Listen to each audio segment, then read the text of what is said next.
je suis 胡老师 bienvenue 大家好，我是胡老师，欢迎来到我的频道。Parler une autre langue, c'est avoir une autre âme. Si c'est la première fois où vous regardez ma vidéo, cette chaîne est pour but de vous aider à améliorer le chinois et découvrir davantage la culture chinoise. Les contenus sur ma chaîne est basé sur les expériences de mon enseignement, les erreurs répétées par mes élèves ou bien les difficultés que j'ai observées lors de l'apprentissage de mes élèves. N'hésitez pas de vous abonner.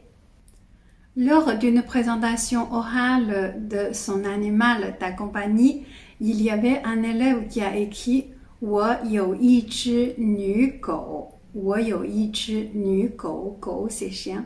Donc, ce qu'il veut dire, c'est que j'ai une chienne.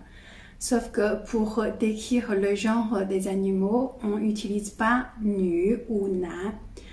Alors, pour exprimer le genre, le sexe des choses, il y a différentes façons en chinois. Aujourd'hui, nous allons découvrir ça ensemble. C'est parti!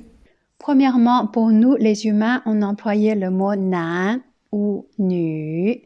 Ces deux mots-là, on le place avant un nom et ces noms, souvent, ça peut être un métier ou bien un statut ou ça peut être un endroit aussi.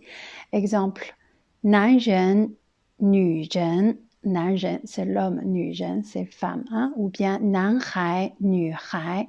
孩, c'est enfant, donc 男孩, c'est garçon, 女孩, c'est fille. Ou bien 男朋友, 女朋友. 男朋友, c'est boyfriend et 女朋友, c'est girlfriend. Un 朋友, ça veut dire ami. Ou bien 男医生, 女医生. 医生, c'est docteur, médecin. Donc 男医生, ça veut dire un docteur masculin. 女医生, un docteur féminin. Ou bien 男同学, 女同学. 同学, c'est camarade de classe. 男同学, c'est camarade de classe, garçon. 女同学, bien, c'est les filles. Ou bien, on peut le placer avant un endroit aussi. Exemple, 男厕所. 厕所, c'est toilette. Donc, 男厕所, donc c'est toilette pour hommes. 女厕所, c'est pour femmes. Ensuite, pour les animaux, on employait le mot 公 qui veut dire mâle ou mou qui veut dire femelle. Ou à plus officiel ou à l'écrit, on peut dire xiong qui veut dire mâle aussi, ci qui veut dire femelle.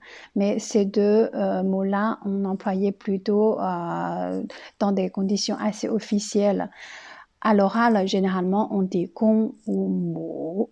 Pareil, on le place avant un nom. Exemple, gongji, mouji. Ji, c'est la famille de coq-poule. Donc, gongji, c'est coq. Et mouji, c'est poule. Ou bien, au début, on avait dit, pour décrire une chienne, on dit mou gou. Et pour un chien, on dit gong gou. Pareil, pour un cheval, si c'est un cheval mâle, on dit gong ma. Si c'est femelle, on dit mou ma. Troisième groupe, c'est pour les végétaux, on employait le mot xiong pour les mâles ou bien ci pour les femelles. Donc, xiong-hua, ça veut dire les fleurs mâles ou bien ci-hua qui veut dire les fleurs femelles. Pareil, pour l'arbre aussi, on peut dire xiong-shu ou bien ci-shu. Ça veut dire l'arbre mâle ou l'arbre femelle. Dans ma vidéo du ginkgo biloba, je vous ai déjà expliqué que le ginkgo, il existe des mâles et des femelles. Les femelles produisent des fruits, tandis que les mâles, ils ont que des fleurs, mais ils ne produisent pas des fruits. Quatrièmement, c'est yin et yang. Ce sont deux principes opposés dans la nature qui représentent les deux forces à la fois contraires et complémentaires. Dans la philosophie chinoise et notamment le taoïsme, le yin et le yang sont deux catégories se prêtent à une analyse de tous les phénomènes de la vie et du cosmos.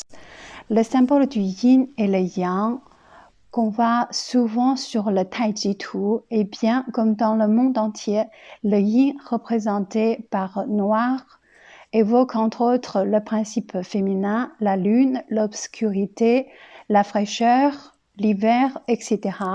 Et le yang représente souvent en principe le masculin, le soleil, la luminosité, la chaleur, l'été, etc. La théorie du yin-yang est restée vivante dans la pensée chinoise contemporaine.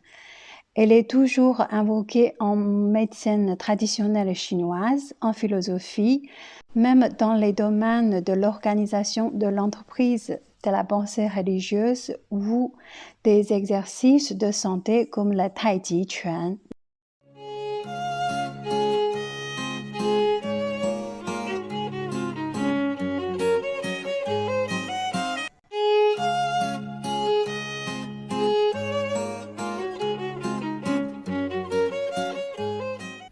Voilà comment exprimer le genre ou le sexe en chinois.